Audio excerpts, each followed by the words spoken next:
Microphones are on. So it wasn't recorded.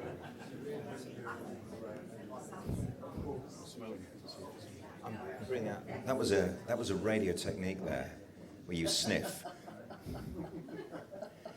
as opposed to going hello, hello.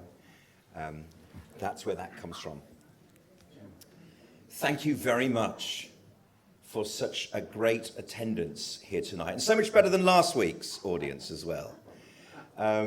I'm Jonny Gould. I'm a member of this synagogue, and so therefore it is a real honour to welcome this man here from Our Fight UK. He is the founder, and his name is Mark Birbeck. Please give him an introductory round of applause.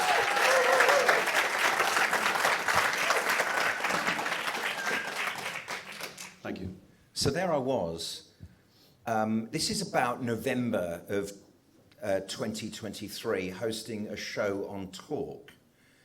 And the day before, there was a guy with a ponytail, a Persian-looking guy, with a sign, and we're going to ignore the fact it wasn't quite grammatically correct, but we understood what it said. I'll tell you why in a moment, why it was. But... Right, okay, good.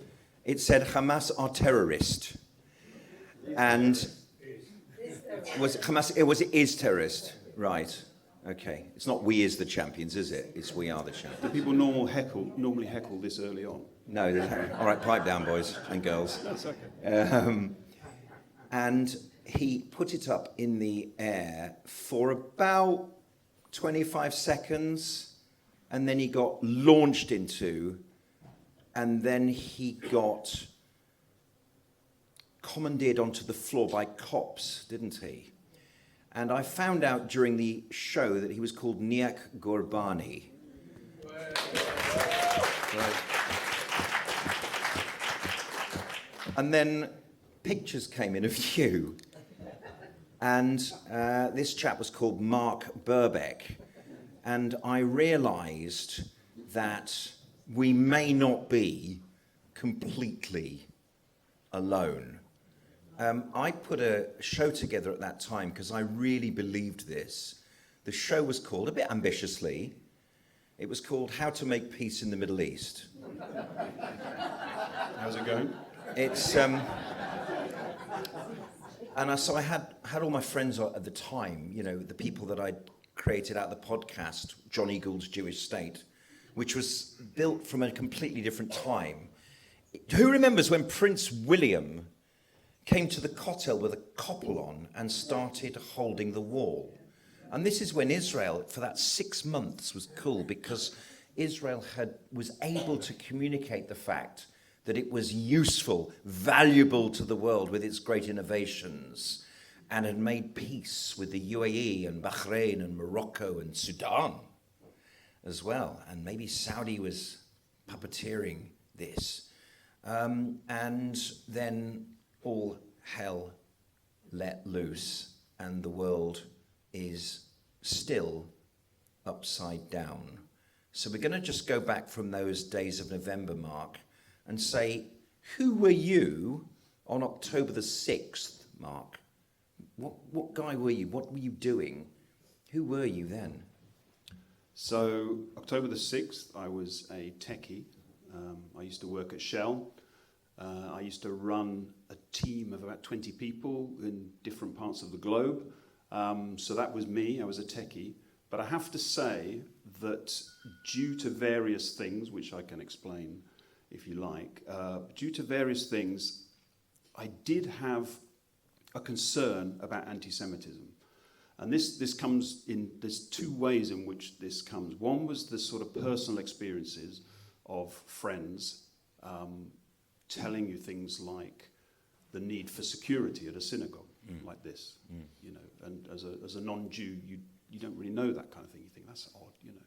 So there's that kind of personal dynamic, but then there's also the sort of the national level where, like the Corbyn era, all of the things that are going on, where you hear blatant anti-Semitism, but people say it isn't anti-Semitism, and people say Corbyn is being set up, you know, that kind of thing. So my antennae, my antennae was already And there's another level as well, which is that anybody of a certain age, like my age, who's not Jewish, the questions of the Holocaust and anti-Semitism do actually loom quite large. So your kind of experience now is of a whole generation where people are not familiar with the Holocaust. But for older people, there is a familiarity, and you ask yourself, what would I have done if I'd been there? Would I have, stood up? All that kind of thing. It's part of the psyche. I think it's very, particularly in Britain, it's part of the British psyche. So a lot of people my age who I talk to, they will be asking themselves those questions. And you watch a film, Son of Saul, or you read a book, Time's Arrow, and it's always there, and it goes away for a few months, and then it comes back again. So it's always there. And you're kind of thinking about it. So that was me on October the 6th. Antennae kind of tuned. Yeah. And then, of course, October the 7th happens. Do you want me to explain more? Yeah, all right, so it's like 6:30 in the morning. Were you asleep or were you waking up listening to Tony Blackburn on his early morning show? What were you doing that morning? No, that evening we were going to a party outside of London. So that morning I had to go and pick up a hire car. Right. And so I started to hear the news coming in. And I can't remember exactly whether I saw any of the video, but my immediate thought was that a pogrom, the word pogrom came to mind immediately, that this is not a war, this is not fighting, that it was a pogrom. And then during the course of the day, obviously more things unfolded. I don't remember how I found out about it, but I found out about a vigil that was then happening on the Monday. So on the Monday evening, I don't know if people remember, but outside Downing Street, David Lammy spoke at this, so you remember that one? What a poet he is. And so, and in terms of what you're asking me, at this point, I wasn't thinking I must now go out and set up our fight and, campaign. Yeah. At this point, because of my friends and the people I knew, I simply thought I must go and show solidarity. That was at that point. And you thought, right, I'm going to gather hundreds of people together. There's going to be, 10,000 Mark Birbecks and 10,000 Kurpa Patels. Stand up, Kurpa. Where's Kurpa?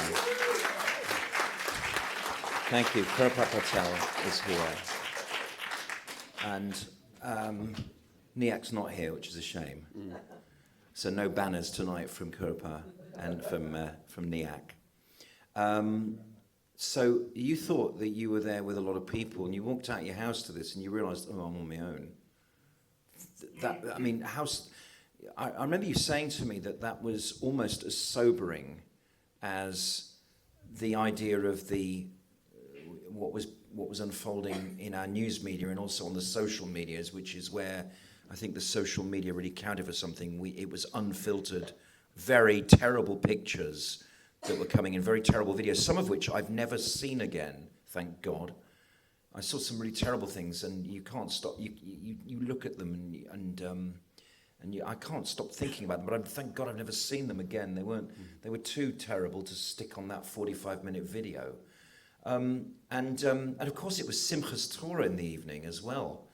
So it was Shabbos and it was Simchas Torah, and of course it's about celebrating the end of the reading of the Torah and starting again. In the beginning, God created the heaven and the earth. It begins again, and there was a surreal idea here, because I presume at the time, first of all, many of the people hadn't seen it live and didn't realise the enormity of what had unfolded in the hours before. But there's this kind of general tradition that Simcha should be, should overlay over the top of tragedy. Although this was a big tragedy. So it was a strange day. It was indeed. But so I've never actually said this to people, so you can share this with me. But shit happens, right? So I want you to try and understand where I was coming from. Terrible things happen in the world. So at that point, there was no particular reason in my mind that I was now going to take this side. Yeah, at that point, it was merely about empathy. Okay. Now, the reason I say that is because why would I at the level of deaths and all the rest of it, why wouldn't I campaign, or raise money for victims of a tsunami, right? Why wouldn't I think about starvation in Africa or something like that? So there's lots of terrible things happen. So that's not to say that this wasn't terrible. I just simply mean that terrible things happen and then people get on with their lives. However, on this particular night outside Downing Street, I then get home and discover that people had been celebrating. This outside the Israeli embassy. And in my mind, when I say things happen, shit happens. What I mean by that is, so if you remember when the Russian sailors were trapped in a submarine at the bottom of the ocean, and it was on the news every day, day one. So I imagined that I would go along, show my empathy, go home, the next night on the news, it would be hostage crisis, day 2. What's happening? What can we do to help the Israelis in Gaza? How can we, special forces from America are going to be flying in to help. That's what I thought was going to happen. I then see the celebrations outside the Israeli embassy. I then see that the news is completely uninterested in this thing. And then I think, my God, we are, I've noticed there's a young person, so I won't say, but, this is serious. Because not only has something terrible happened, which happens, something terrible has happened, and we're pretending it's not terrible. The Israeli people have been attacked, a pogrom has happened, young people have gone to Nova Festival and been slaughtered, and we're pretending that it's not that bad. And then worse, over the period that follows, people then start saying, well, it was justified, by any means necessary, globalise the Intifada. So that's when I think, oh, okay, something needs to happen. That's when I start to think, and other friends of mine as well, we start to get together to form our fight. So I don't know if that makes sense, but it's not simply, anyway. Right. So, some of the pictures I saw, I'm not going to discuss I'll discuss the general ones. I saw an RPG being used to fire a truck. A truck was coming along the road. The first disaster picture I saw was elderly people at a Sderot bus stop. And I'd been to Sderot about 5 weeks before, and we crossed into Gaza at Kerem Shalom. And we were in there for about 20 minutes in Gaza, and we had a chat with Bilal. And Bilal was their customs officer or security guard.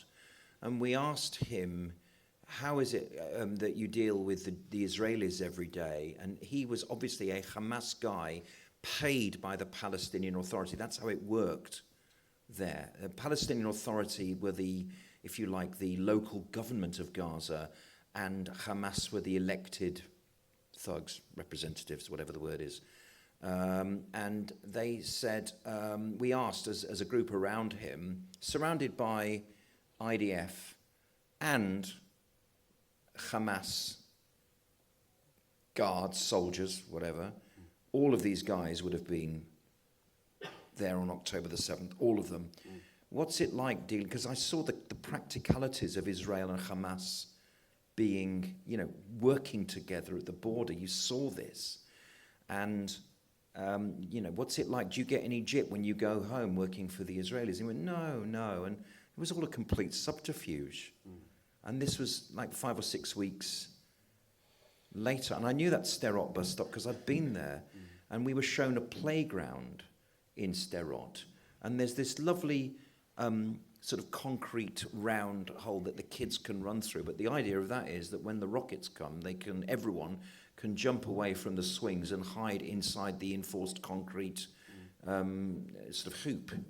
And that's what that was. So thank God I didn't see those pictures again, because they were. I knew immediately, probably like you, I knew immediately that this wasn't a normal thing coming over the border from Judea and Samaria. This isn't a knife intifada. This isn't a ramming intifada and all the other things that you hear, which are now beginning in this country. This was something very serious, and I worried that Ashkelon was going to get taken. I worried, God forbid, get further up the road as well. Maybe, God forbid, Tel Aviv and everything. But it was repelled as quickly as it was. But not exactly, Mark. It went on. There were apparently still Hamas people hiding in hedges and in buildings. But, you know, on the 9th of October, this was all unfolding. When did you quit your job at Shell? What happened next? What happened to you? Well, what happened next was there's another year or so before I quit my job, but Right. what happened next is we founded Our Fight, and that happened in November, I think.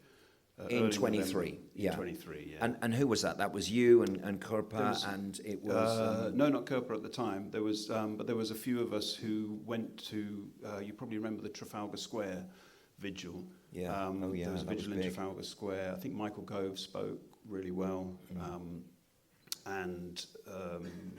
They read out all the names of the hostages, that kind of, you know. Yes. So we went to that, and a few of us went to the pub afterwards and said, you know, we've got to do something. As non-Jews, we've got to do something.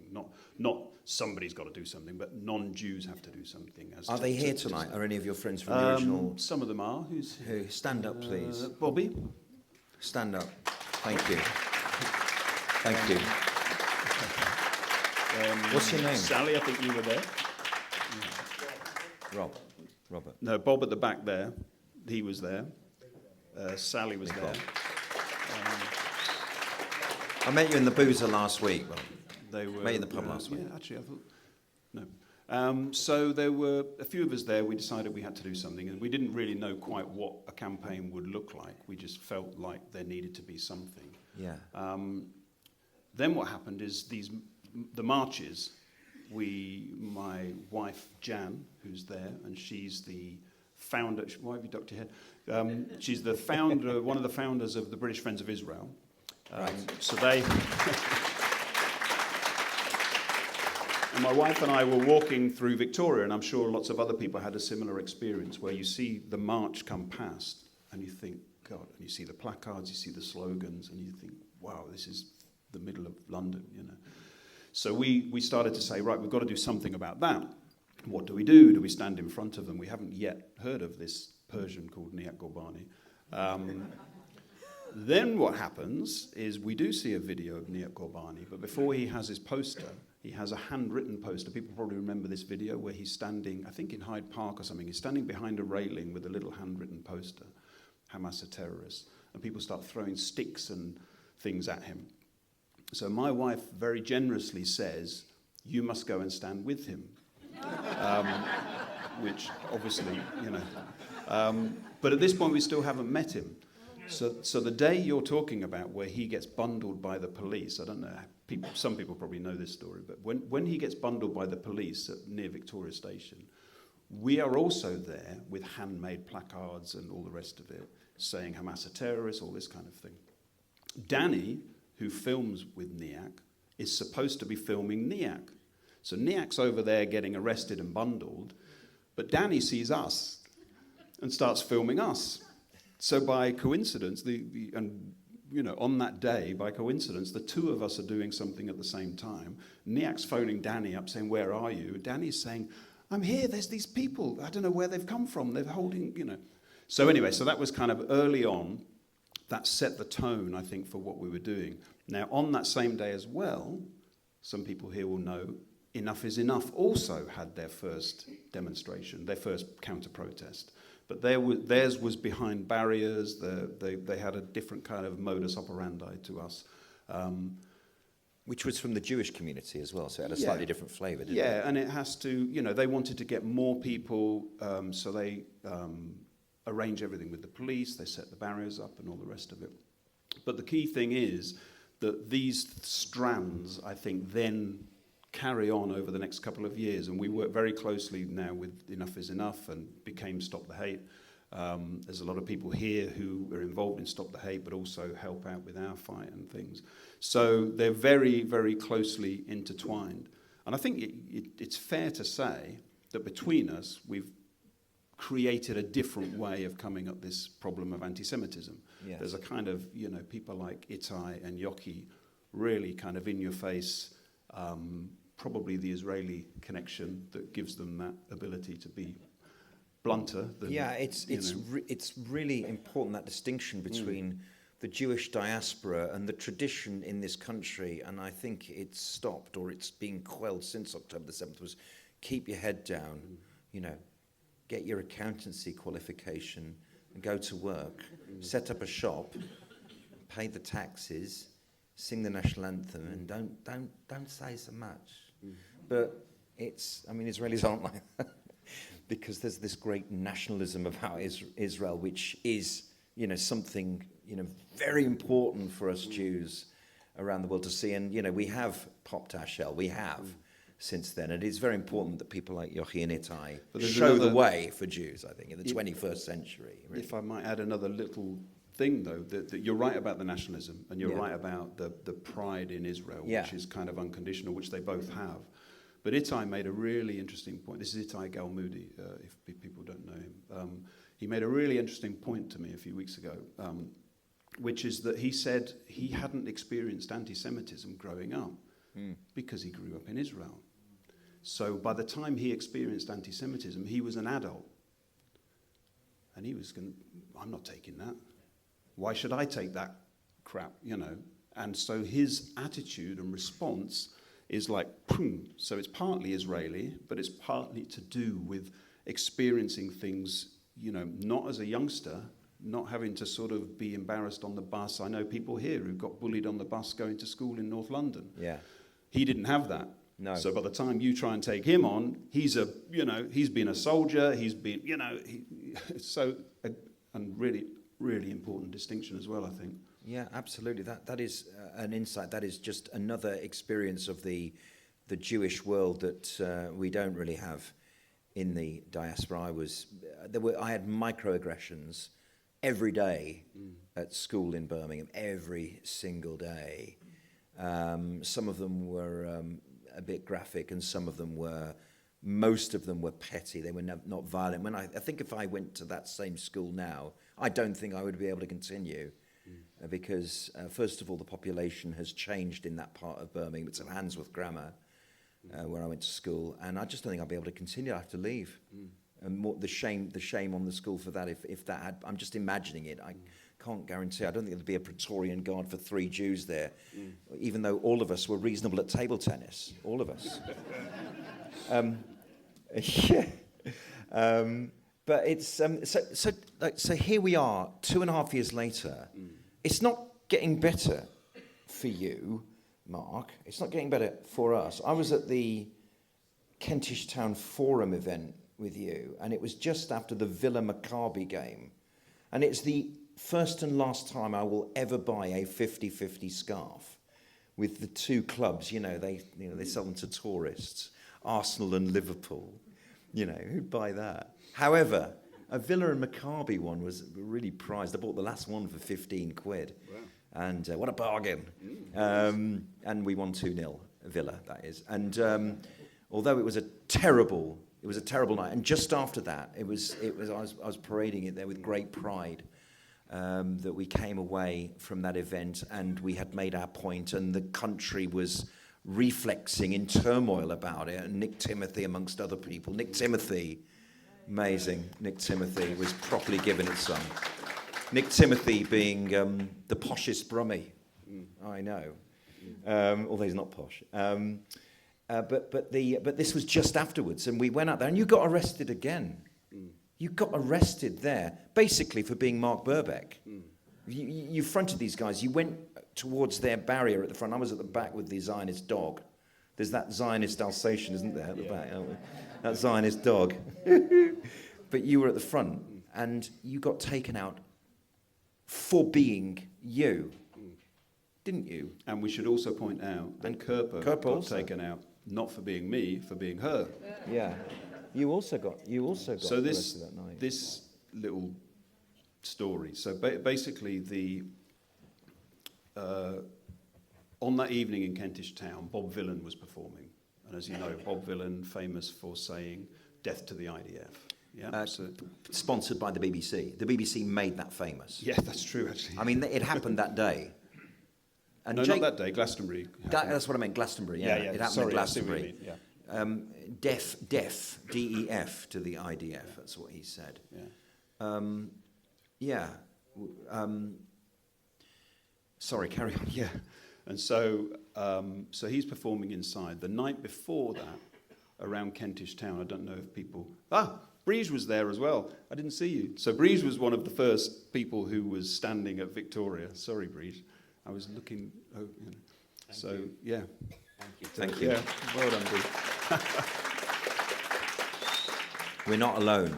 Yeah. And with a handwritten... so I still chuckle to remember. We saw also the first time I saw "fuck Hamas" as well, was on one of these handwritten signs. So the night before the Kentish Town Bob Vylan concert, people had gone out putting anti-Zionist posters up, saying, Zionists not welcome here in this area. So Kurpa and I talked about what we could do, and we said, well, we're not having that. We're coming, as Zionists. So we wrote an article on the website, put it on the website, that said, we will be there as proud Zionists, you can't stop us, and we need to stand up to this. And then also, Stop the Hate organised a rally, and their Stop the Hate's approach was to ban Bob Vylan.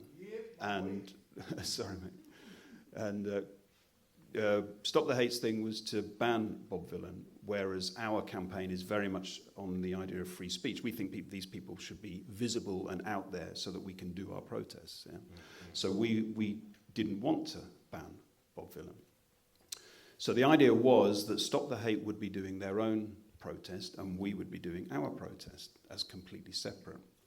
The police then arrested both of us. I was wearing a T-shirt, the red T-shirt that you see at the back that says "Some people are Zionists, get over it." Yeah. And Kurpa was wearing an IDF T-shirt because she wanted to honour the IDF. Particularly because of what Bob Vylan was saying, but also it was just after Remembrance Sunday. And she wanted to kind of, link the two things together. So Which is absolutely applicable. They want to destroy our sacred temples, our English and British temples of suffering, the cenotaph, etc., the Churchill statue, etc. Yeah, it's clear. It's clear to anyone. So we were bundled away, arrested. Yeah. And then they continued this case. They've effectively, there's a part of the Public Order Act which effectively says that they have the right to kind of get everybody into one place, which is understandable. You're trying to police protests, so they're saying that we should have been standing with Stop the Hate. But of course, that's democratically and in terms of our rights, that's quite a big step, because what they're effectively saying is we don't care what you're protesting about, we just want everybody over there because it makes policing easier. Right. Don't scare. Hmm? Don't scare. And the point from our point of view is, well, no, our civil liberties, our rights are that we should be allowed to protest about something completely different. The silver lining, today, this morning, we heard that they finally dropped the case. So from November last year Very good. to now, so we were due to go to court on June the 30th.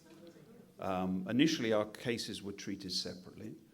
They combined them together a month or so ago, and then finally they dropped the case on June the 30th. Thank God. Yeah, good. Great. And along the way, also, you were banned from going into Westminster for any reason, weren't you? So you got to Lambeth Bridge, where you could protest. So that was on the Lambeth side, but you couldn't go any further for any reason. No, only if there was a protest. Only if there was a protest. Yeah. So, but we couldn't go into Westminster. Yes. So this incident is Niak. After I then do meet Niak, we meet Niak at an event, and he says, "Hey, we must do things together." Obviously, a bit of advice, everybody. If Niak says, "Yes, we must do things together," kind of be a bit wary, because what we did is we put together a big placard that said Hamas is terrorist. Now, you're quite right.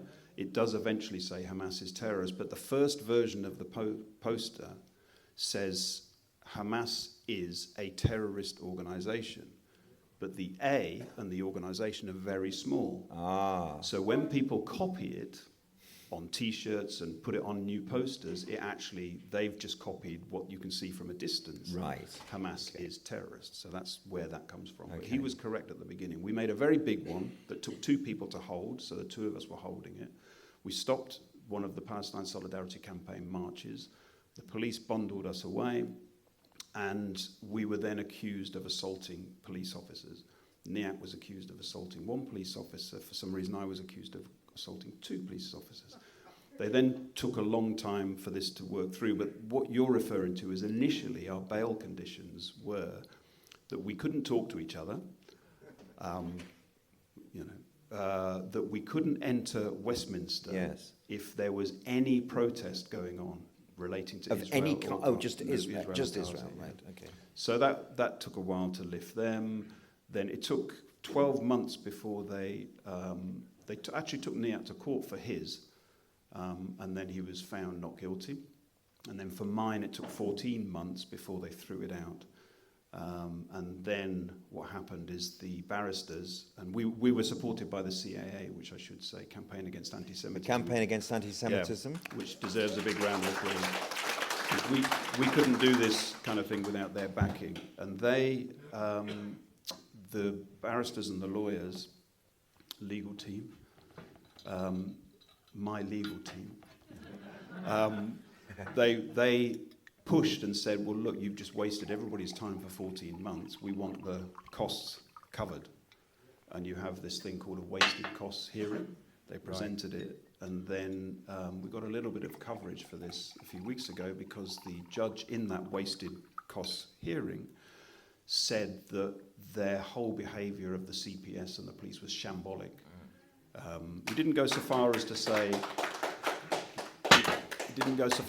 they'd withheld evidence, but in effect they had. But you know, they don't. That's not the way they speak, obviously. But yeah, shambolic, and then the costs were awarded. Very good. And this brings me on to the question. Yes. I remember, Mark, it was, again, early days, and we were down at Islington, outside Sadler's Wells, and you wouldn't come and say that I'm not allowed in. And I didn't really know what was going on. You sort of were hidden. You gave us our orders, and we went and you were, and I wasn't sure what had happened. That wasn't to do, unfortunately, with bail conditions. That was to do with family. It was to do with a member of my family was in the area and had asked me not to be visible. Right, okay. So I was round the corner. The backstory. Yes, okay. exactly. Yeah. So we've just mentioned the campaign against anti-Semitism, which helped support you. Who supports you? How does this work, Our Fight UK? I mean, is it a communal thing? Do you survive on donations from strangers? How does this thing work? So we, as you say, I left my job, what would it be now? A year and a half ago, I think. And the main reason I left my job is because, like I said, I was running a team of 20 people at Shell. And the thing that I was managing was actually very important, and millions of dollars were passing through this thing every day. At the same time, I was organising our first event, and Alison Pearson was speaking at this event at the JW3, and I just had this sudden feeling that I'm either going to give Alison the wrong date, and she's going to not turn up, or I'm going to go into work and discover that because I was making a phone call, that we've just lost $10 million or something. And I thought something's going to go terribly wrong. So I thought, right, I'll leave on good terms. They were lovely. Everybody that I worked with were great. They invited me back for their Christmas drink and all this kind of thing. They were lovely.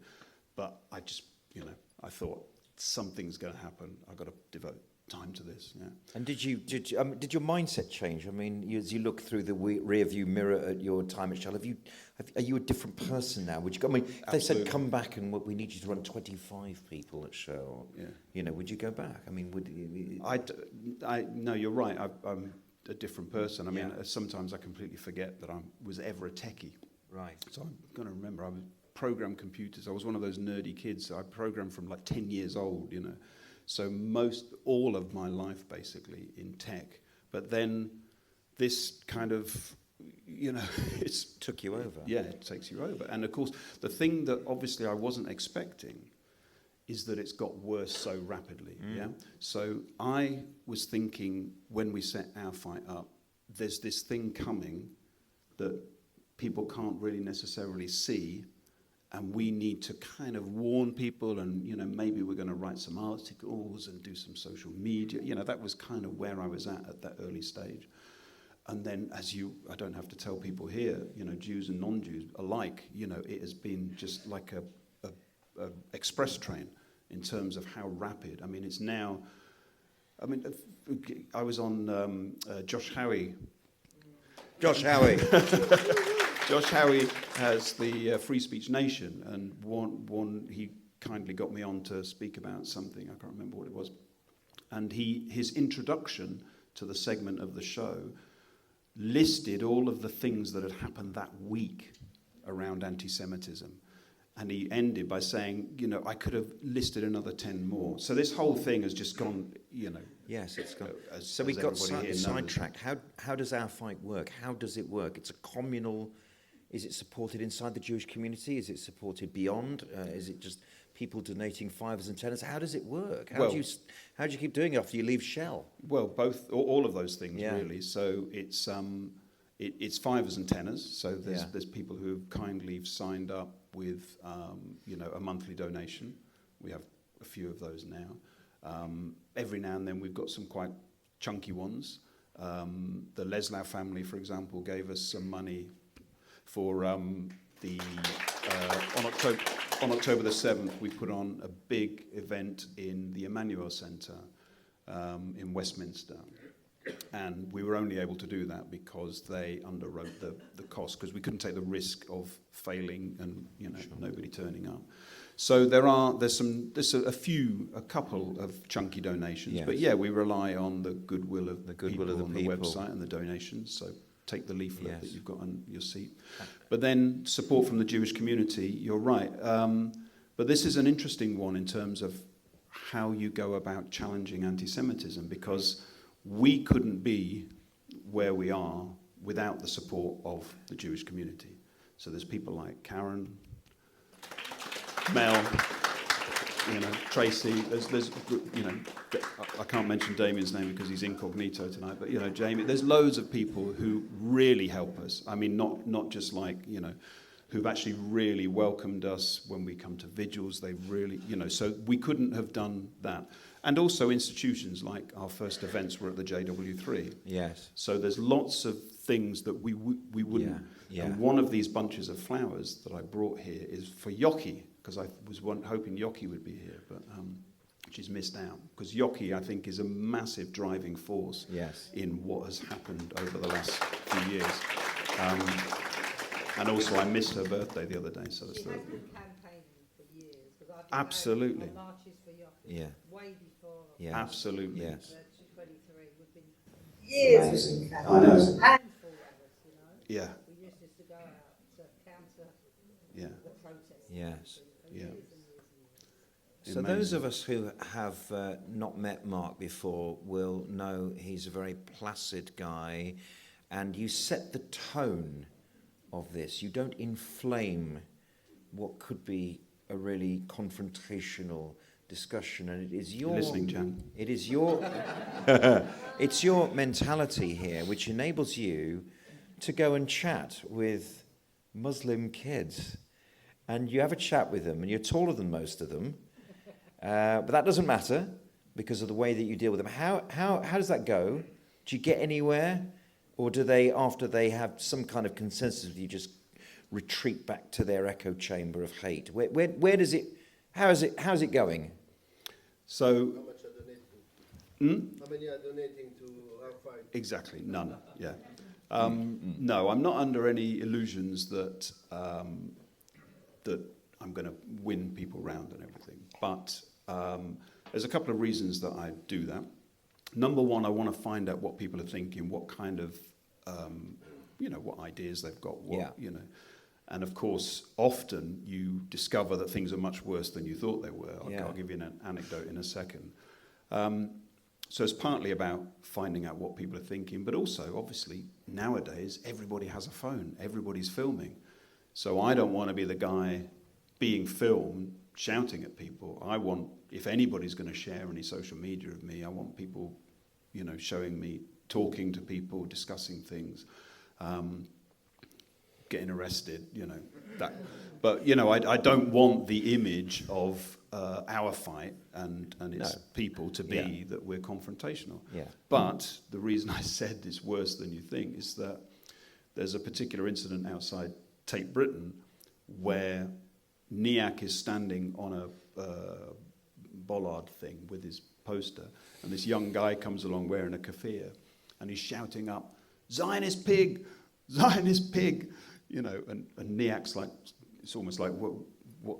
Where's this noise coming from? And this kid's shouting up. So anyway, I eventually engage with him, and we're having a conversation for ages, actually. It's all on video. I've never put it out, but we have this conversation for ages. But there's a certain point where I say to him, "Okay, tell me anything you know about the Holocaust." And he says, "Well, there's a Holocaust going on in Gaza now." Right. And I say, no, forget that. It's not. Tell me anything you know about the Holocaust. And he said, "Well, we were supposed to have a lesson on that, but it got cancelled." Right. And he can't tell me a single thing, not a single. And how old was this boy? Oh, early 20s. Early maybe. 20s, a man, basically. Yeah, yeah. Couldn't tell me a single thing. So then you think, oh, okay, this is much worse, much worse than you think. I've been to a Palestinian rally now. I have been to one. I went to one at Villa Park, and it was a bit close to the stanchion of the end of the Trinity Road stand. So it was sort of underneath our sacred ground.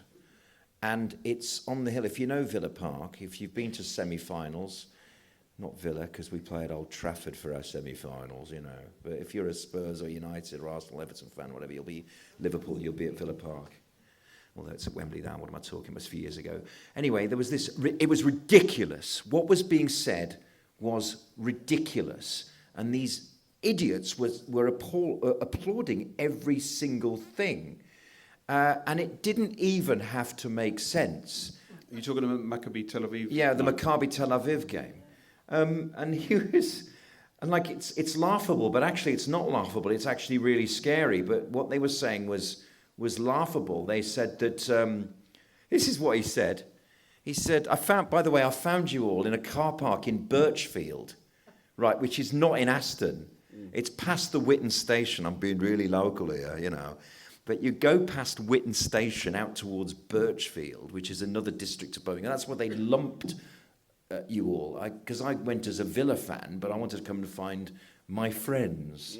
So I'd been to the rally, the Palestinian or Bangladeshi rally as it is, and I'm sort of thinking about these guys, and I'm thinking, like 10 generations ago, they were Buddhists, these guys, and they've been colonized by invading Arabs and Arabized and Islamified.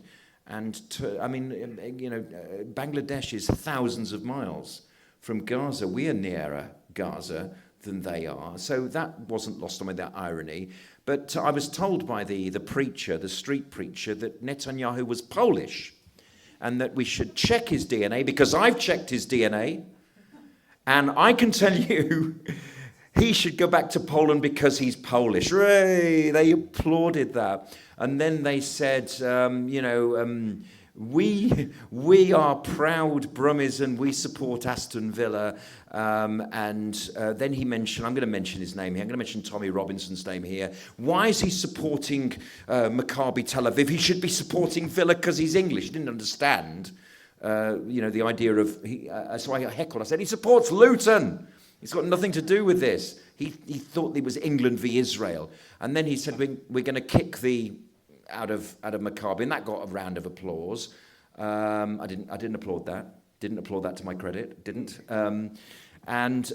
It's just absolute nonsense. You can say anything, and when you talk about those things, because they hate so much, it doesn't really matter. We could confront, I've just said, Mariv, Mincha Mariv, the afternoon evening service, where we talk about, and the evidence is there, it's thousands of years old. We talk about the rebuilding of the temple, that one day the Messiah will come, and inside our safe and secure borders, we shall be able to give the sacrifices every day to the Lord in our temple, which is Judah and Jerusalem. The evidence is absolutely clear, but that does not matter to them. It's that schismatic. They don't care about any of the evidence whatsoever. How can we deal with that? Do we care about the evidence? No. But how can we get people who hate us to at least get over the line and think critically about us? We can't, can we? How? So we can't do it. We can't do it. Can we do it, Mark? I don't know whether you can or you can't, but the focus that we have at the moment is to try and find the good people who are already on the right side. So this Mensch campaign, Mensch, you got talking about Manchester, Old Trafford has got me.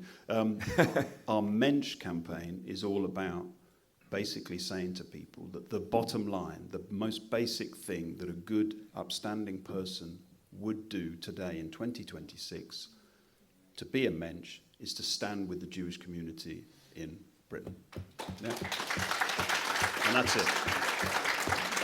That's table stakes. That's if you have concern about your country, about Britain, about the values that we hold, this is table stakes. You stand with the Jewish community.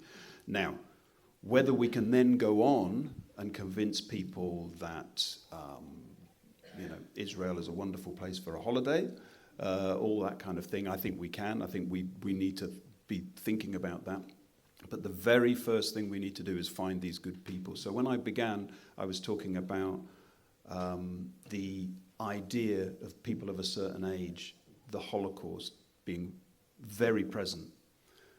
Well, actually, I'll give you an example if you don't mind. So I've never really spoken to my parents about Israel. Why would we? Over the years, But since I've been doing this campaigning, we've had lots of conversations, and I discover that my mum and dad are both big fans of Israel. Particularly my dad, he remembers when he was young, seeing the Bergen-Belsen video, wouldn't be called video at that time, it was film reel in a cinema. The Dimbleby. Yeah, and he remembers seeing speech, that. And he said it stayed with him all his life. Yes. Right. Well, it's a very British experience as well. Exactly. That's the thing, you see. Yeah. This is what we need to do. We need to get people to realise, not realise, people know, right? People know, there's lots of people around the country who know, and they look at, for example, Golders Green, they look at the Heaton Park Synagogue, they look at these events, and they think, this is not right. This is not right. But what do? Where do they go? What are we asking them to do? And this is what our fight is trying to be. Very good. Our fight is trying to be the place you go if you're not Jewish and you think, what should I do? I don't even know any Jews. I'm in, Hartlepool or something. know. So, and you There used to be a synagogue in Hartlepool. Did they? Yeah, but we're talking 100 years ago. And so that's the Mensch idea. That's the our fight idea. It's allyship. Yeah, it's trying to find if we can get enough of these good people who know exactly right from wrong and have a clear moral compass on this issue, then maybe we can go out further. Absolutely. And there's been a tremendous outbreak of unity among disparate people because it has become a binary decision. As Julie Burchill said, you're either on the side of wanting to kill Jews or you're not. So I decided to take the side of not. That's kind of how binary it is. And so there are people maybe that you're not affiliated with who are doing the good fight. I'm going to mention a social media king here, Dave Atherton as well. Dave's here as well. Thank you, Dave, for all you do.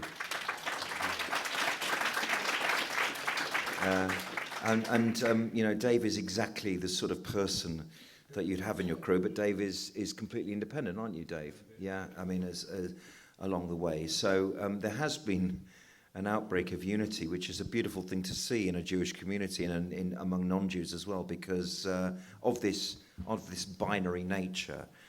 Shall we take some questions from the audience? I'm going to roam the microphone. I'm going to walk There down. is another microphone. Is there? Yeah. Be like Kurpa, everyone. Okay. Actually, shall we take a small Kurpa break? Yes. So the second bunch of flowers. Yes. The second bunch Come on, of flowers. Kurpa. Come up. So the thing you have to understand about Kurpa is she doesn't want to be here. She wants to be in Israel. Yeah.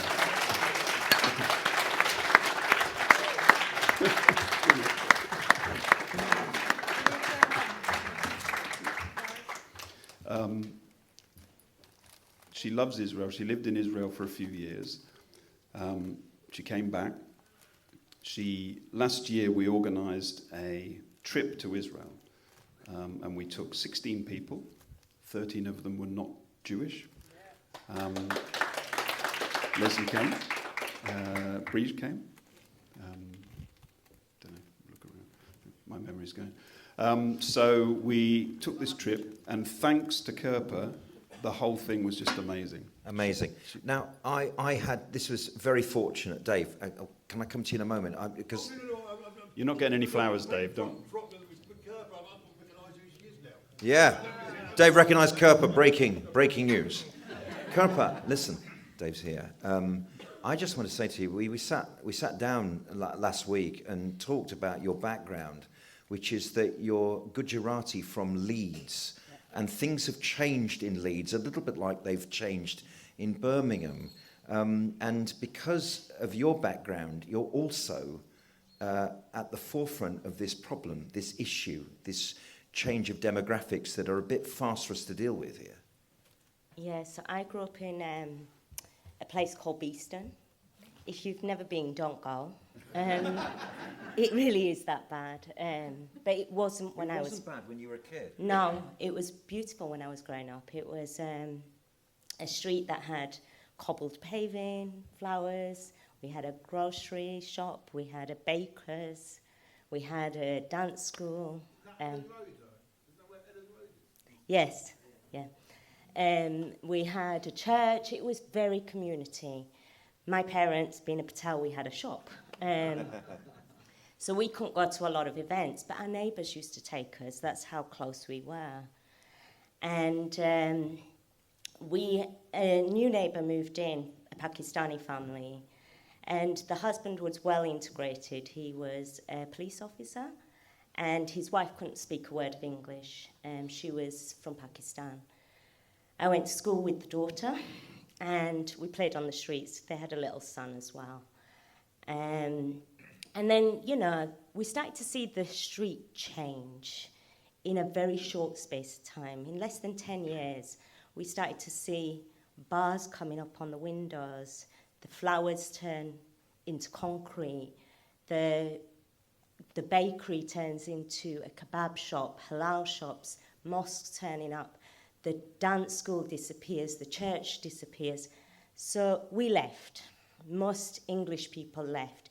It turned into a very predominant Pakistani Muslim area. And there's lots more of what I saw. But then years later, I moved to London. I was about 20. And we had the London bombings. Yeah, of course. And I was working at the Apple store at the time and trying to get out of London. But when I got home, we put on the news, watched the BBC. And they named one of the terrorists, and his name rang a bell, Tanweer. And I thought, how do I know this man's name? How do I know him? So I phoned my mum. I says, how do I know his name? She says, the little boy that you played on the streets with? Yeah, it was him. Yeah. I know. So I haven't shared that with anyone. No, thank you. That's the first time I've heard that. Yeah, thank you, Kurpa. Thank you. Thank you. No.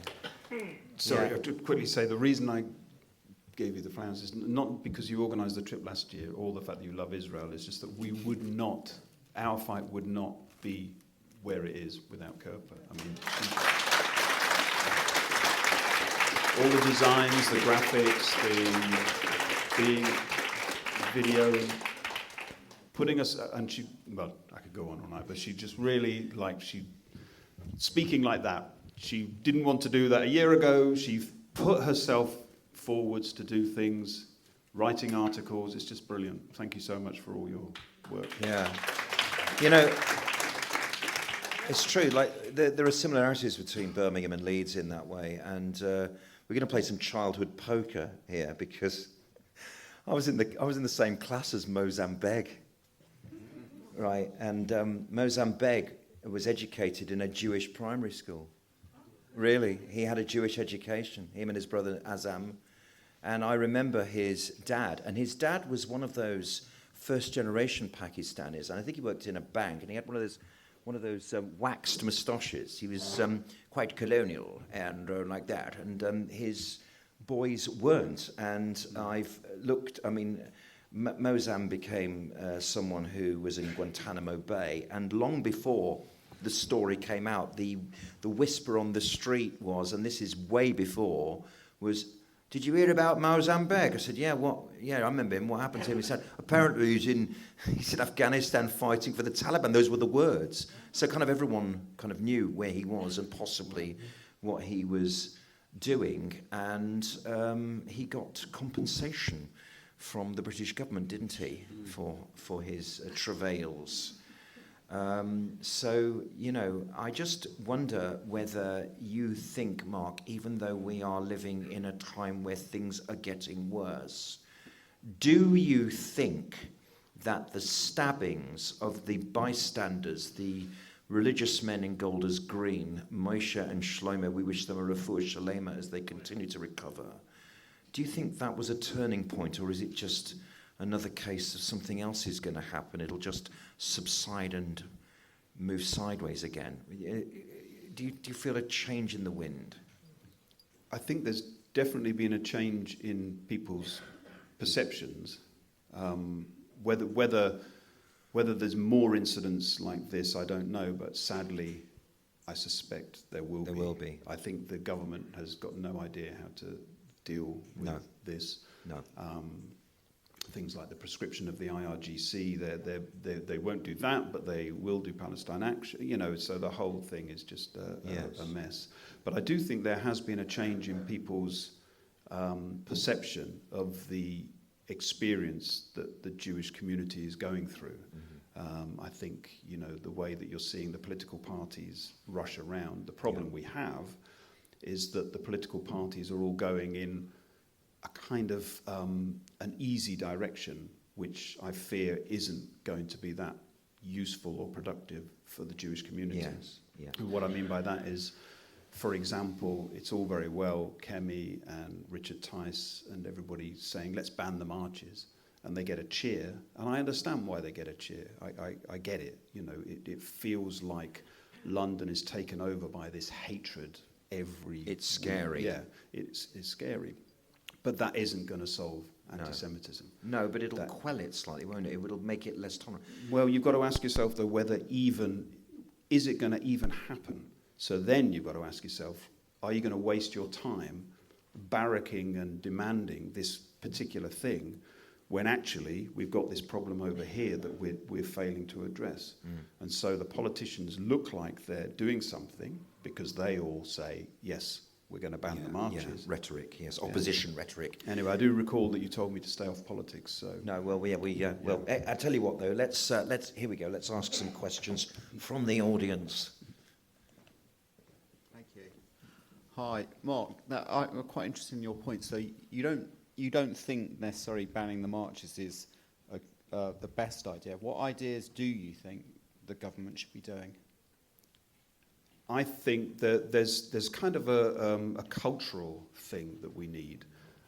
So I don't know how I'm going to explain this without straying into politics, Jonny. And also I have been asked from the audience. It'd be very rude not to answer. No, go ahead. So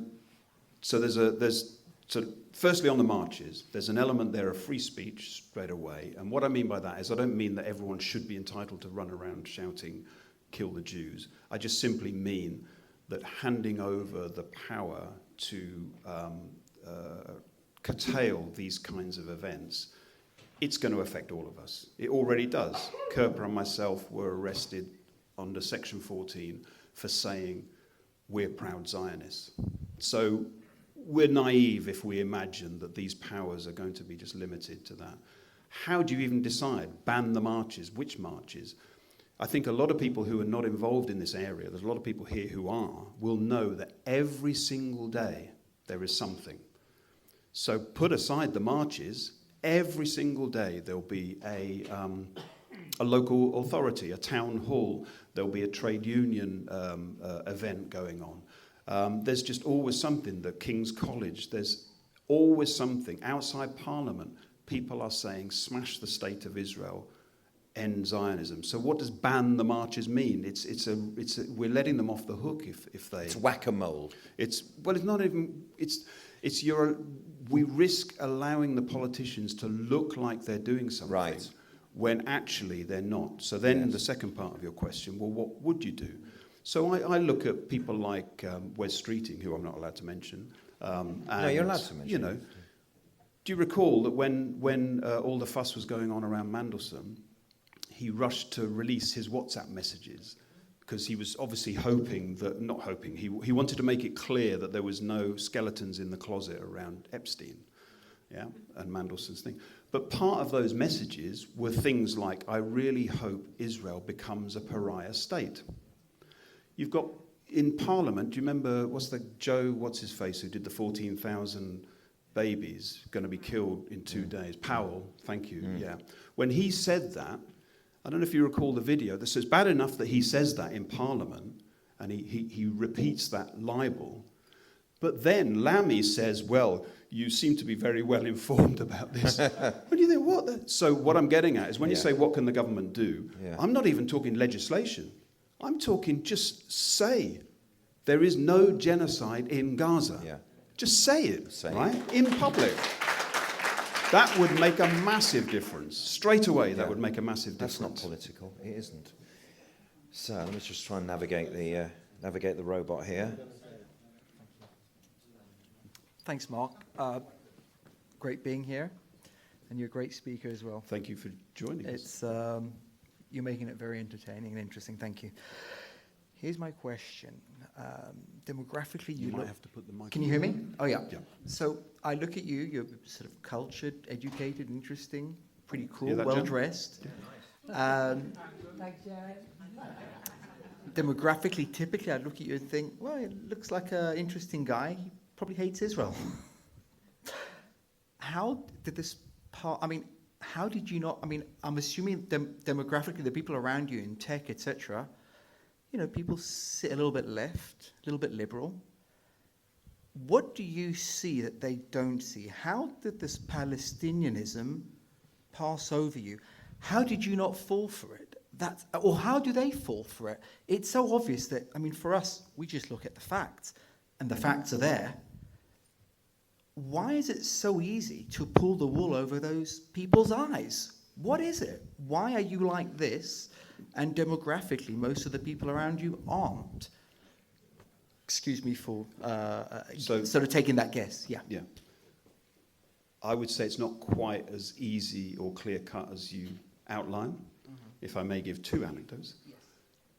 When we went to Israel, we found the protests that were going on. What's the name of the crossroads, Leslie? Do you know where the crossroads where we No, where the march is. So that sounds familiar. There was a particular spot where 3 different protests converged. Yeah? And somebody was holding a placard saying stop the genocide. Oh yeah. Yeah? They had pictures of babies that had been killed in Gaza. These are Israelis. Exactly.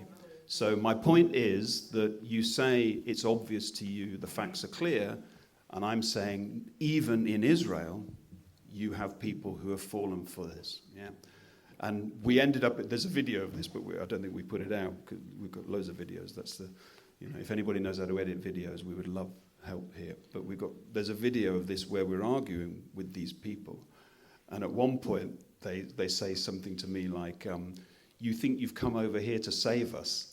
And I said, I'm laughing, I said, no, I could have had exactly this argument back in London. I didn't need to come here. You are saying the same thing as the people in London. Yeah. But then the second anecdote is interesting. So before I gave up my job, I was going into work and I was doing all this stuff. And of course, you test the water a little bit, you're chatting. So one day I was chatting with this lovely guy, Chris, the programmer that you're talking about, who ought to be left. Turns out he's completely pro-Israel, right? He listens to Jordan Peterson. Apparently Jordan Peterson had a reading list at one point all about Israel. I meant to go and check it out, and I didn't. But So this is why our Mensch campaign is, we're trying to find those people, because when I went back for that Christmas party that I mentioned, people said to me, wow, we've been following you on social media. Wow, kind of thing, because by this time I'd been arrested, So there are people, but the thing we've been grappling with for 2 years is trying to work out, what do we get them to do? If you're on the right side, if you can see it, you're right, there's lots of people who can't see it. But there's a lot of people who can see it. Yes. Right. How do we find them, and how do we get them? What do we get them to do? What do we ask them to do? And I think it starts at home as well. I mean, you said something about, you found out that your parents were pro-Israel. Didn't really talk about it very much. The same goes for Andrew Fox, who's partly American, and his grandfather served in the Second World War and was one of the Americans who liberated Dachau. So it was part of their discussion. So it was sort of a family thing. And we do have a galaxy of stars here tonight. It is great to give a kavod, a celebration to the people behind this. Please welcome to the stage Rob, who's going to tell us his story as well. Rob, the stage is yours. Oh, look, it's Abbey Road. It's Abbey Road in this as well. There you go. Okay, thank you. There you go. Okay, so my name is Rob. I'm a London-based musician, poet, writer, and I've been a musician all my life. And 3 years ago, I became an actor by mistake. So I'm in an arts group, and a friend of mine is a playwright. She's called Sarah, and I got an email in the March of 2023 from sarahdramatic@gmail.com. So I thought, oh, it's from Sarah. And she says, I'm auditioning people for a play called A Disputation, about a debate between Jews and Catholics in 1263. And I just said, oh, I'd like to be auditioned. Didn't think anything about it. It wasn't from Sarah. It was from Sarah Davis, a Jewish theatre director. She'd seen me on Facebook, thought I looked the part, and so I rang her and I said, hi, it's Robert. She said, oh, it's really nice to hear from you. And so I said, it's a case of mistaken identity. I'm a musician, but I've always wanted to act. She said, you've got a great sounding voice. Would you like to see the part? So anyway, I became an actor by mistake. And so I had to study my character. Why did this guy defy his boss, the Pope, and stick up for the rabbi instead of the Catholics? Because he was a Catholic king. And so you can read all about it on Wikipedia. Barcelona, the disputation. So I studied Jewish history. And so I started reading about pogroms. And I started saying to my mates in the pub, what's the problem with the Jews? Like, what's the problem? And they kept on saying, dunno, Rob, do you want another beer? And anyway, so we did the play at the Kinloss Synagogue, 6th and 7th of July 2023. And then I went back to my religion, which is football. I'm a Leeds fan, so I know all about Beeston. I was raised in Harrogate. And so I went back to my religion. They're a bit different, aren't they? Yeah, very different. They're a bit different. So anyway, I went back to my religion, which is football, because the fixtures had been published. And then the 7th of October happened. And I took it personally. And so a year ago, this last March, I don't know where they got my email address from, but the PSC, the Palestine Solidarity Campaign, got my email address. Would you like to join? I said, Yeah, sure. So I started going on their marches. And so I started going on the marches of the PSC. You just told this. Yeah. And so I got to get on the tube, Piccadilly line, and get in with all these pro-Palestinian people in the tube, and I just take it out of my bag, put it on, and walk right down the middle of the street with pro-Palestinians wearing this flag. I've been threatened with arrest 4 times under Section 14 of the 1986 Public Order Act because the police have said to me, you're creating a disturbance. I've got 100,000 people marching past me saying globalise the Intifada. Who's creating the disturbance here? But me being a good boy, I always say, yes, officer. And I just put my flag away and go on my way. So unlike Mark, I haven't been arrested because I've just said, so just say yes, officer, Mark, is my advice to you. But I've also got a keffiyeh. So I went out and bought a keffiyeh, and I started going on these marches so I could film all their stuff. So I've got lots of stuff. I've got videos of them using children. 31st of January this year, I was in the Strand, and there was this I took this video, and they're using children to chant those bloody slogans. And so I had a really, I'll finish on this, I had a really interesting, I had about a 3/4 of an hour interview with a Jewish journalist yesterday, because I was attacked in the street on a Jewish stall, 20th of September. I was attacked by a pro-Palestinian guy. I spent 9 years in the British Army. I was a musician in the army, served in Northern Ireland at the height of the Troubles. So he fronted up to me, and I thought, I'm not fucking, sorry, darling. I'm not frightened of you. And anyway, he tried to nut me, and I went and told the policeman, this police lady, and I said, why can't you just get these guys to go to the other side of the street? I said, why can't you use Section 14 of the Public Order Act 1986? She says, I don't know about that. And Harry Goldstein, as a mate of mine, has reported this to the police, and they've done nothing. So the council videos apparently weren't working that day.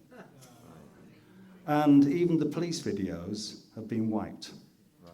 This is what we're up against. Right. I do have a suggestion, and I will finish on this. I'm writing a book, I've got the first draft of it done, called The Jews, pardon my French down there, The Jews, what's the fucking problem? And just put the whole history of the Jews there, just set the whole thing out. So I'd love to write a book with somebody, so there we go. Thank you for listening. Thank you, Rob. Right, let's go back into the audience. Follow that. Thank you, Rob. You have a question for Mark? Here we go. Hi. Thank you very much. My name is Barry. I'm a Jew from Belgium who's been living here for 10 years. I'm a grandson of Holocaust survivors. I've been writing about it a bit recently. Like, when I say, survivors, they, like with the hostages, they say that the worst thing is to kind of bury your own child. And I realized that my grandparents never buried their own children. Anti-Semitism is, a wound that I carry since my youngest age. And I'm very, very frustrated about what's going on from the Jewish perspective. I'm very grateful for what you are doing, but we're losing this battle, and I'm saying it very clearly. I staffed the Birthright trip, and the only important thing that we had from the organizers was that on the eve of Yad Vashem, we're not allowed to go out drinking. Yad Vashem, political Zionism, has become our religion, and if we're not going to bring in elements of our faith into debate and do what you say we should do, is kind of grassroots approach and talk to people about our Shabbat, about our holidays, about like what is meaningful and not just talk about genocide, not genocide.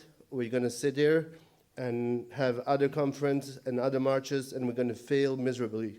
We're going to like lose out on the, you know, the good Gentiles like you, because we're talking only about like Holocaust, about genocide, about throwing facts, about saying that Tzal is the most ethical army in the world. Is not going to get us anywhere. Thank you very much. So are you saying that the Holocaust shouldn't be a reference point? It doesn't help in the fight against anti-Semitism? Is that what you mean? Once people have affinity for us, obviously they'll want to know what happened to us. But to start with that, it's a dead product. I mean, marketing is not working. Can I? Yeah, absolutely. Yeah. So I think whether it's not working, that's I think that's it's hard for me as a non-Jew to be critical of the education that's being done around the Holocaust. But I do think you're right. Whether we should therefore give it up, I have to say I 100% disagree. I really disagree. I think... I didn't say give it up. I say we need to clothe it in a much broader context.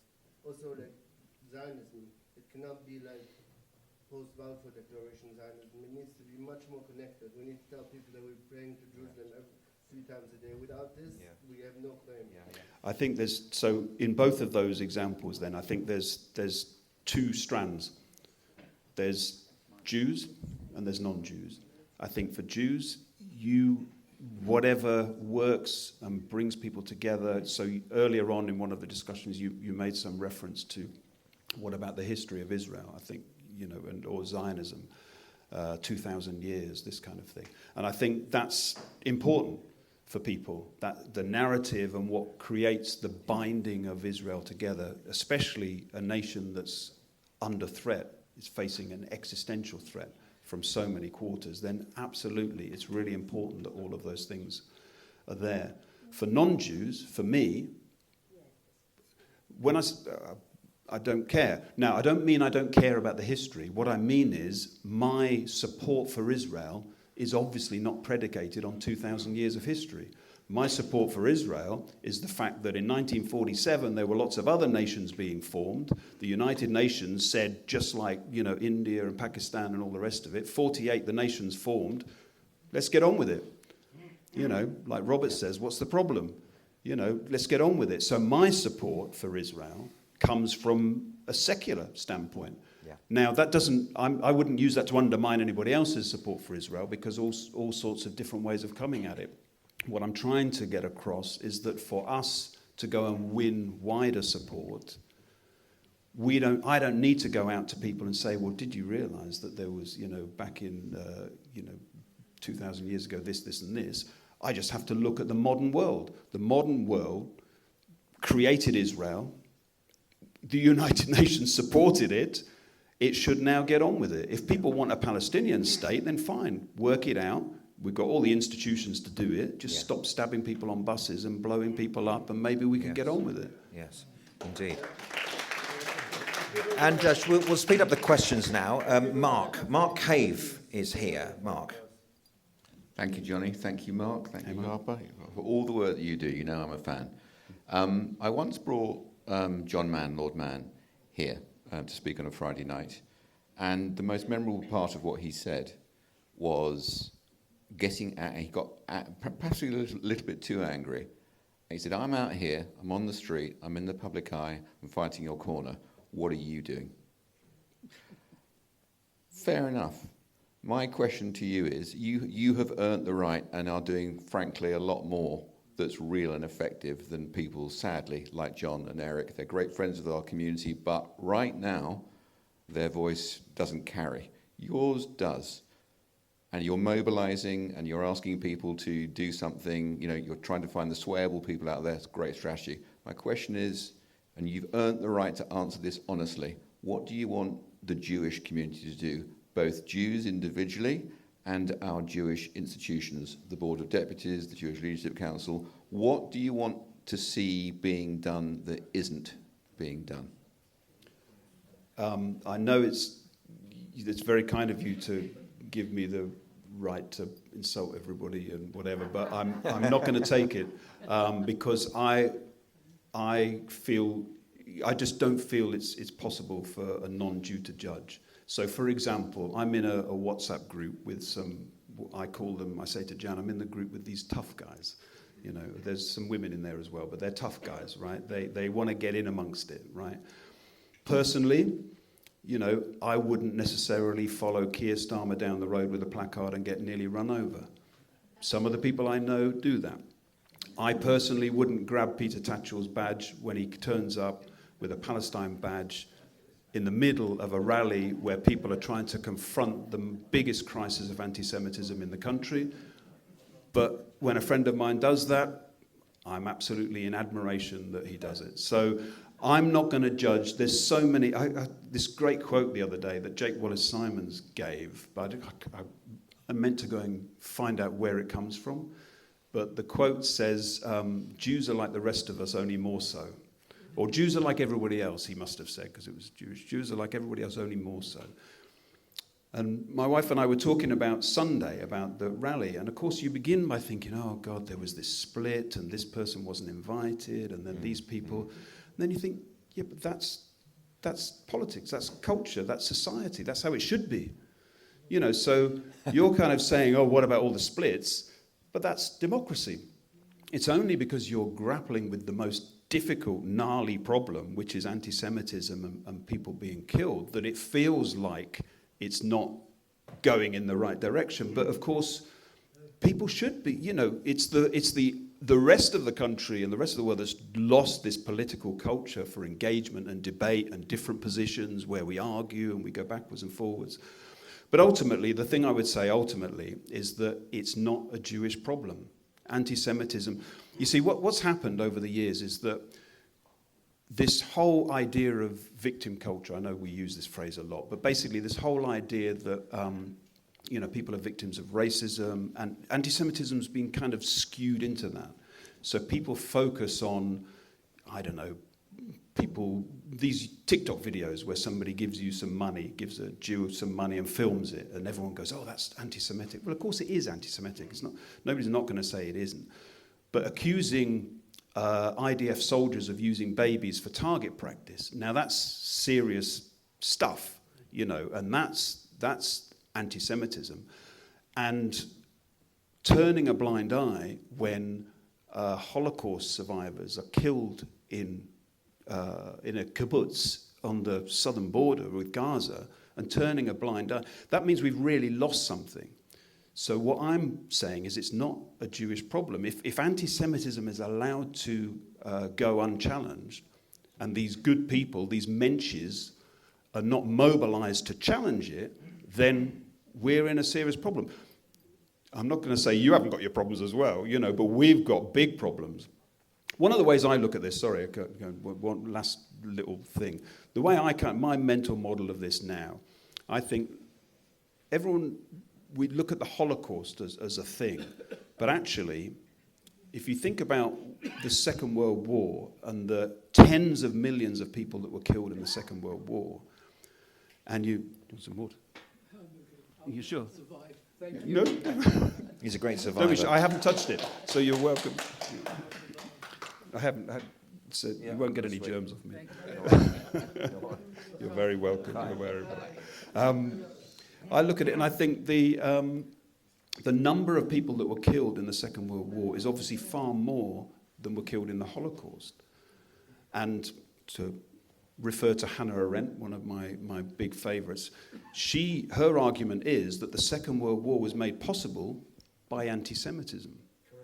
So anti-Semitism gives rise to not just 6 million Jews being killed, tens of millions on the Eastern Front and across the, you know, whatever. So you're basically, it is a societal level problem. Yeah. You know, we can't ignore. Yes. A question, and we're going to speed up the questions here. Sorry. I know this is a captivating night, but people have got to go home. Mark, first of all, I think you and NEAC should wear stab vests now. Should wear stab vests. Yes. Secondly, as the audience here and on the marches, it's the young that we're not engaging. It's the soundbite, social media. We can stand outside everything, but the plague and the virus of social media and our inability to deal with it, I think, is the root of what's coming next for our children. It's fine to do the Mensch campaign, but will that really hit with 20-year-olds, 25-year-olds, whose friends, I'm just going to say it how it is. If you look at the demographics of the Muslims who are, buying into this, then you look at them going to work and speaking to their friends and working in hospitals. Even my daughter was on a date and halfway through had to stop because of Zionism thrown at her. How can we gain traction with the young? So again, I don't want to be contrarian about it. I don't want to disagree with everybody who asks me anything. But again, I'm not really convinced that that's where our problem is. So first, we need to reach the people who are on our side. That's a big problem at the moment. We haven't mobilized them. Any political campaign you get involved with, people always say, how do we get the young people? But that obviously seems obvious, we have to get the young people. But for example, recently we went down to Brighton for the NEU conference, and we went to Brighton because Zach Polanski was speaking, and we had this whole campaign about the Green Party. So the posters, the placards you've probably seen, you may have seen the social media. So we were outside talking to people. Actually, we weren't protesting, we were outside talking to people as they went in. And the teachers, honestly, I mean, I don't have to tell you, but the teachers, the pro-Palestine, anti-Israel, completely sort of a binary mindset, it was just relentless. There were people going in with kafirs on. Some people were threatening us. One person we spoke to basically said, look, I'm on your side. He couldn't believe we existed. He went in and then came back out again after he checked the QR code. He said, I can't believe this. He said, I'm just waiting to retire because everything is so toxic. So I think the kids on social media, I agree with you, that's a thing. That's a thing. But we've got this whole layer of adults that are just basically virtue signaling in the arts, as you say, in hospitals and the health profession, and trade unions.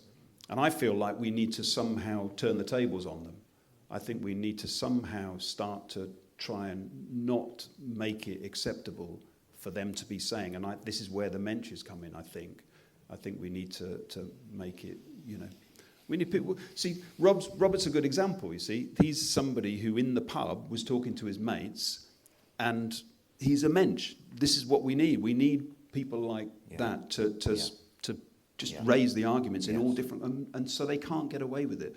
You might not change their mind, but make it so they can't get away with it. They're repeating this bullshit. Yeah, there are other racisms which are unacceptable, and this should be one of them. So we'll come to you in a moment. Yes. And on the back of what they were saying, I mean, I worked in a school in Hendon, and it was appalling.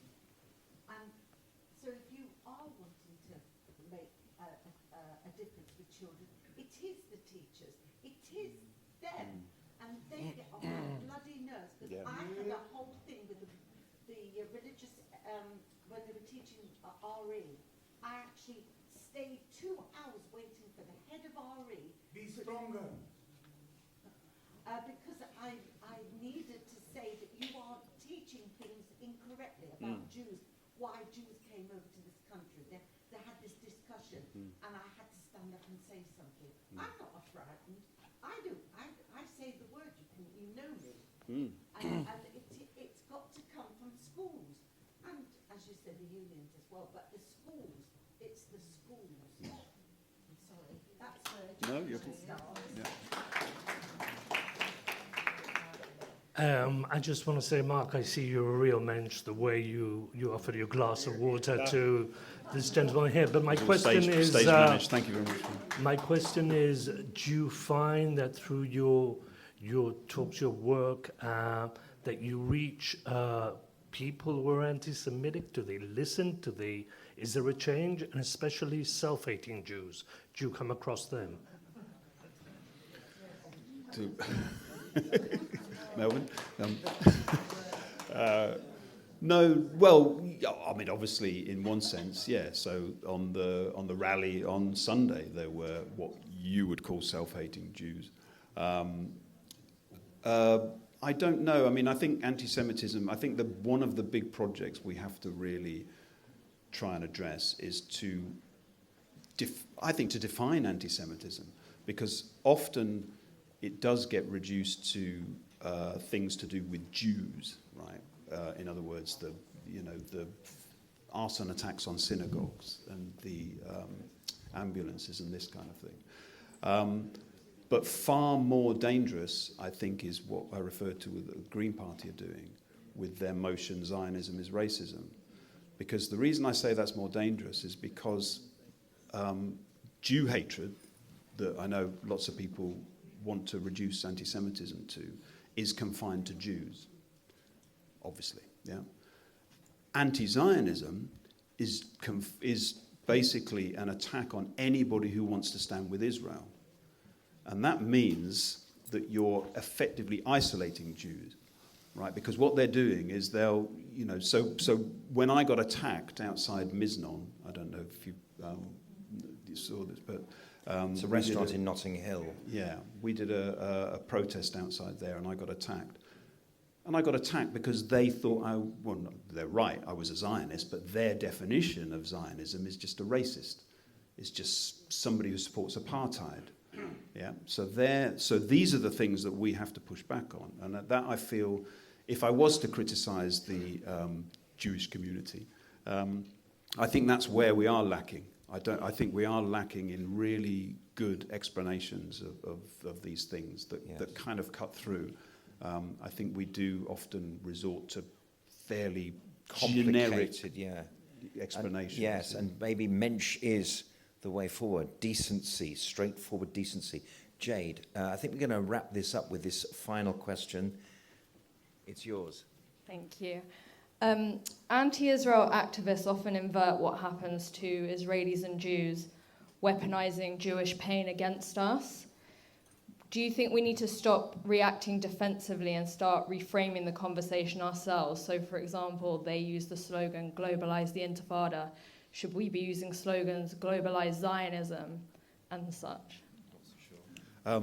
Yeah, well, there's two parts to that. One is the sort of, what expression did you use? Not toughen up, but what was the, not respond, not react. I think there is an element of that where I do think, and it's, like I said, it's not for me to say, but I do think that if people were a bit more coordinated and didn't take the bait so easily on some of these protests, we could really turn things around with some really good video and some really clear kind of expositions in dialogue and that kind of thing. So I think on that regard, I think, there's more that we could do.